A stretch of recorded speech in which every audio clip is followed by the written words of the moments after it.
Good morning, my all lovely students of class first. I hope you all are fine. Students, Hindi व्याकरण में अभी तक हमने chapter second की स्टडी की थी. अब हम चैप्टर थर्ड की स्टडी करेंगे. So now let's start. Open your book, page number 12. Chapter number 3, शब्द और वाक्य. Word and sentence. इस चैप्टर में हम शब्द और वाक्य के बारे में पढ़ेंगे. सबसे पहले शब्द. शब्द क्या होते हैं? शब्द वे होते हैं जिनके द्वारा हम अपनी बात को बोलते हैं.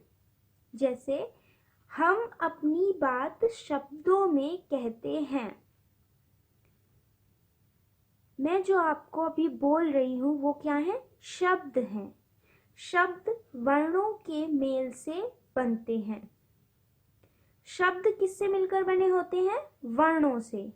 इनका कोई अर्थ होता है. शब्द जो होते हैं इनके सभी शब्द के कोई ना कोई अर्थ होता है. अर्थात जब वर्णों के मेल का कोई अर्थ निकलता है तो वर्णों के मेल को शब्द कहते हैं. मतलब वर्णों के मिलने से जो बनता है उसका कोई अर्थ होता है तो उसे हम क्या बोलते हैं? शब्द. शब्द का कोई ना कोई अर्थ अवश्य होता है. ओके. जैसे चा प्लस या. चा वर्ण और य वर्ण मिलकर क्या बना? चाय शब्द बना. पा प्लस नी. पा वर्ण और नी वर्ण मिलकर क्या बना? पानी शब्द बना. रो प्लस टी. रो और टी वर्ण मिलकर क्या बना? रोटी. यदि वर्णों के मेल का कोई अर्थ नहीं निकलता है तो वर्णों के मेल को शब्द नहीं कहते. जिन वर्णों के मेल से कोई अर्थ नहीं निकलता है उन वर्णों को हम शब्द नहीं कहेंगे. जैसे वाय. वा प्लस य. वाय. वाय कोई अर्थ नहीं होता. वाय शब्द का इसका कोई अर्थ नहीं है तो ये क्या है? ये इसे हम शब्द नहीं कहेंगे. ऐसे ही वा प्लस नी. वानी. इसका भी कोई अर्थ नहीं होता तो इसे भी हम शब्द नहीं कहेंगे. वो प्लस टी. वोटी. इसका भी कोई अर्थ नहीं होता है तो इसे भी हम शब्द नहीं कहेंगे. इस प्रकार वर्णों के में ऐसे मेल को जिसका कोई सार्थक अर्थ हो शब्द कहते हैं. समझ में आ गया?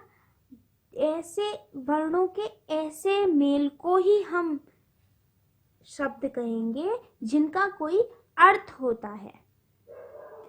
अब वाक्य. वाक्य क्या होते हैं? वाक्य शब्दों से मिलकर बने होते हैं. शब्द वर्णों से मिलकर बने होते हैं और वाक्य शब्दों से मिलकर बने होते हैं. शब्दों के मेल से वाक्य बनते हैं. वाक्य का कोई न कोई अर्थ अवश्य होता है. जिस तरह शब्दों का अर्थ होता है इसी तरह वाक्य का भी अर्थ होता है. जैसे करण खेल रहा है. इसका क्या अर्थ है? करण खेल रहा है मतलब करण एक लड़का है जो कि खेल रहा है तो इसका अर्थ निकलता है. तो ये क्या है? एक वाक्य है. ये शब्दों से मिलकर बना है.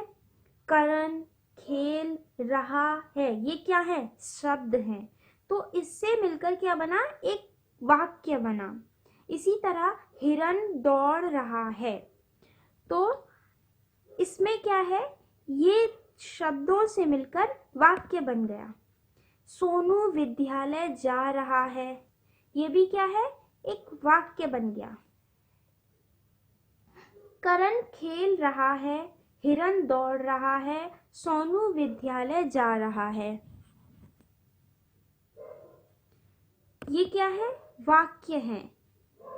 यदि शब्दों के मेल का कोई अर्थ नहीं निकलता तो शब्द के मेल को वाक्य नहीं कहते हैं। यदि इन शब्दों के मिलने से इनका कोई अर्थ ना निकले तो हम इसे वाक्य नहीं कहेंगे। ओके स्टूडेंट्स, अब जैसे ये है साथ उसके मैं था, क्या इसका कोई अर्थ है? नहीं है। ये क्या है? एक वाक्य नहीं है क्योंकि इसका कोई अर्थ नहीं निकल रहा। सार्थक अभिनव को ने पढ़ाया, क्या ये वाक्य है? नहीं, क्योंकि इसका कोई अर्थ नहीं है। इन शब्दों का जो मेल है वो सही क्रम में नहीं है, इसलिए इनका कोई अर्थ नहीं है, इसलिए इसे हम वाक्य नहीं कहेंगे। बंदर है पर छत, इसका कोई अर्थ है? नहीं है, तो ये भी एक वाक्य नहीं है। इन शब्द समूहों का कोई स्पष्ट अर्थ नहीं है, इसलिए इन शब्द समूहों से बात समझ में नहीं आ रही है। इन शब्दों ने मिलकर जो बनाया है समूह है, इसका कोई अर्थ नहीं है, इसलिए हमें इसकी कोई भी बात समझ में नहीं आई कि ये क्या कह रहा है, इसलिए ये वाक्य नहीं कहलाएंगे।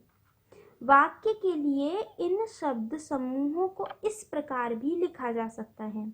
अब इन्हीं शब्दों को हम इस प्रकार लिखेंगे तो ये वाक्य बन जाएंगे क्योंकि इनका अर्थ निकलने लगेगा। वैसे साथ उसके मैं था, इसको हम करेक्ट करके लिखेंगे तो क्या होगा? मैं उसके साथ था। अब इसका अर्थ है कि मैं उसके साथ था, तो ये क्या है? एक वाक्य हो गया। सार्थक ने अभिनव को पढ़ाया, इसका क्या हो गया? अर्थ हो गया, तो ये भी क्या हो गया? एक वाक्य हो गया। बंदर छत पर है, इसका भी अर्थ है, तो ये भी एक वाक्य हो गया। इस प्रकार जिस शब्द समूह से पूरी बात समझ में आ जाए उसे ही वाक्य कहते हैं। तो जो शब्द समूह सही क्रम में लगे होते हैं, उनसे किसी बात का पता चलता है, उसी को हम क्या बोलते हैं? वाक्य। ये नहीं कि शब्द समूह को हम वाक्य बोलेंगे, शब्द समूह के सही क्रम में लगने को और उनके किसी अर्थ को, जो उनका किसी कोई अर्थ बन रहा हो, तभी हम उसे वाक्य बोलेंगे। Okay students,